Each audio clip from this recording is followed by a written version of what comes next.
Situation আমাদের হিস্ট্রিতে কিন্তু এটা অ্যাকচুয়ালি হয়নি। সো আমি ঠিক জানি না যে এখন নতুন রেগুলেটর জিনিসটাকে কিভাবে দেখবে, বিকজ এখানে আপনার দুটো জিনিস, একটা হলো যে কোম্পানি তো অলরেডি আইন ভেঙেছে, একটা হলো যে সে ঠিক টাইমে ডিভিডেন্ডটা দেয়নি, আর একটা হলো যে সে নন কমপ্লায়েন্স আছে, বিকজ তার শুধু ডিভিডেন্ড না, তার অন্যান্য আরও কিছু ইস্যুস ছিল।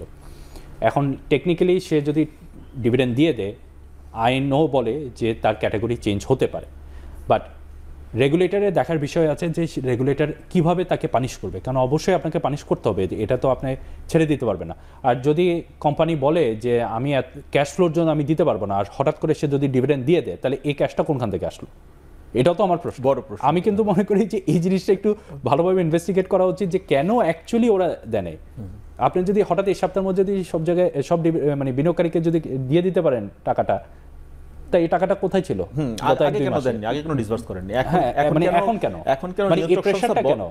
নিয়ন্ত্রক সংস্থা প্রেসার দেওয়ার পর কেন দিচ্ছেন? হ্যাঁ, মানে ওয়াই, মানে আপনার তো একটা কোম্পানি, শেয়ার হোল্ডার তো বেসিক্যালি নো ডিফারেন্ট। আপনার শেয়ার হোল্ডার, ম্যানেজমেন্টের responsibility to take care of the company and to reward the share holder.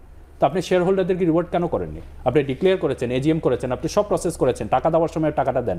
So এই মার্কেটে যে ওই যে উনি যে বললো যে মার্কেটের প্রতি কোনো আস্থা নেই, এটাও তো একটা নতুন সমস্যা, যে অ্যাটলিস্ট ডিভিডেন্ড ডিক্লেয়ার করেও যে আমি ডিভিডেন্ডও পাবো না। আগে তো অ্যাটলিস্ট ডিভিডেন্ড পেত, যতই ভালো ডিভিডেন্ড খারাপ ডিভিডেন্ড যেটাই হলো, যে ডিভিডেন্ড ডিক্লেয়ার করতো বিনিয়োগকারী পেত, টাকা পেত। এখন তো নতুন একটা গ্যারান্টি নেই যে আমি, সেটাও আমাদের সামনে উদাহরণ হয়ে সামনে চলে আসে। পিএসআই দেখে আমি শেয়ার কিনলাম বেসড অন দ্য ডিভিডেন্ড, যে আমি অ্যাটলিস্ট হয়তো বা এই প্রাইসের এগেনস্টে আমি এই ডিভিডেন্ড পেতে পারি। এখন তো আমার বিনিয়োগকারী চিন্তা করবে যে আদৌ এই কোম্পানি এটা কি আমাকে ডিভিডেন্ড দিবে? তো এটা তো একটা নিউ ক্রাইসিস। মানে যেসব কোম্পানি ঢুকে পড়েছে বাজারে, সেই কোম্পানিগুলো দিয়ে কি আর বাজার বাঁচানো সম্ভব? অবশ্যই না। বাজারে তো প্রথমেই আমি যেটা বললাম, আমাদের তো মার্কেট বাড়তেই পারে না কোনো সময়। বাজে বাজে আইপিও দিয়ে তো আপনি কোনো সময় মার্কেট বাড়াতে পারবেন না, কারণ আপনি বাজে আইপিও দিয়ে যে এই যে যারা এইসব শেয়ার কিনে, আমরা তো মাঝে মধ্যে কোয়েশ্চেন করি যে আমাদের বিনিয়োগকারীরা কেন এইসব শেয়ার কিনে। কারণ শুধু খারাপ মার্কেট না, মানে খারাপ আইপিও না, আপনি ইভেন লাস্ট কমিশন যে কাজটা করেছে ফ্লোর প্রাইস দিয়ে, আপনি তো ভালো কোম্পানি, লার্জ ফ্লোট ক্যাপের যে কোম্পানি, এদের ট্রেডিংয়ে আপনি বন্ধ করে দিয়েছেন। সো আপনি বিনিয়োগকারীর মেন্টালিটি চেঞ্জ করে দিয়েছেন। আমরা যে বছর পর বছর বলতাম যে আপনি ভালো ভালো কোম্পানিতে বিনিয়োগ করতেন, অনেক বিনিয়োগকারী বলতেছে যে আপনি কেন এইসব জিনিস বলে, আমি এইগুলি তো প্রাইস বাড়ে না। আমি তখন বলি যে দেখেন, প্রাইস বাড়ে না, এক সময় প্রাইস বাড়বে আর আপনি এর মাঝখানে ডিভিডেন্ড পাবেন। বাট আমরা কিন্তু আলটিমেটলি এখন এই পজিশনে এসে আমরা কিন্তু উই ওয়ার রাইট। আপনি 5ই অগস্টের পরে দেখেন ম্যাক্সিমাম ব্লু চিপ কোম্পানি কত বেড়েছে। এই যে জিপির ব্যাপারে আমরা ওপেনলি বলি না, বাট আমরা যে ব্লু চিপ কোম্পানি যেগুলি আমরা বলি, ম্যাক্সিমাম কিন্তু 40-50-60%-এর উপর কিন্তু র্যালি করেছে, একটা খুব শর্ট টাইম র্যালি করেছে, তারপর আবার একটু পুল ব্যাক হয়েছে। We were right. হ্যাঁ, ইন দ্য মিন টাইম আপনি যদি অন্য বাজে বাজে শেয়ার কিনে যদি আপনি স্পেকুলেট করে যদি আপনি প্রফিট করেন, that is your gain. But ওইখানে ওই যে হাই প্রাইসে গিয়ে যদি আপনি কিনেন, লস করেন, that is your loss. You are responsible. বিনিয়োগকারী তার নিজের রেসপন্সিবল। কারসাজি তো হয়েছে, রেগুলেটররা তো মানে পাম্প অ্যান্ড ডাম্প অনেক রকম আইপিও অ্যালাউ করেছে। কেন ইন্স্যুরেন্সের কোম্পানি এসেছে, এটাও তো আমরা, এটার উত্তরও তো আমরা জানি অ্যাকচুয়ালি, সত্যি কথা বলতে। সো এই জিনিস এখন আমরা মনে করি যে সবসময় আমি কমিশনকে বলি যে ফার্স্ট অ্যান্ড ফরমোস্ট কমিশনের কাছে ফুল এখতিয়ার আছে, তারা চাইলে যে কোনো আইপিওকে লিস্ট করতে পারে। এটা is a very big problem, because কমিশনের হাতে ফুল এখতিয়ার কেন থাকবে?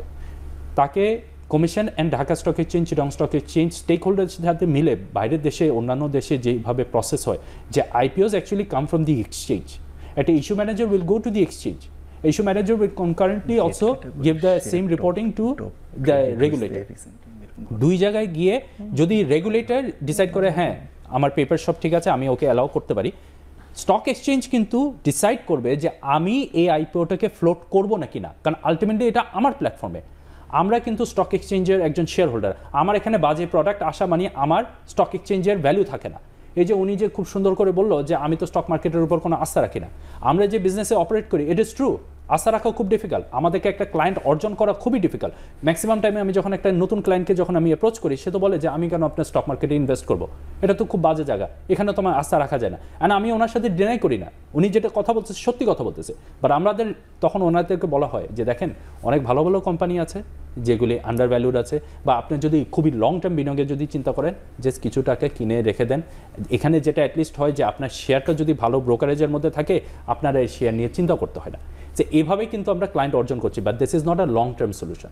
সো সলিউশনের মধ্যে ওনারা অনেক রেকমেন্ডেশন করতে পারে, আই এম ভেরি হ্যাপি যে ওনারা এই জিনিস নিয়ে রেকমেন্ডেশন করবে, আমাদেরও অনেক রেকমেন্ডেশন আছে।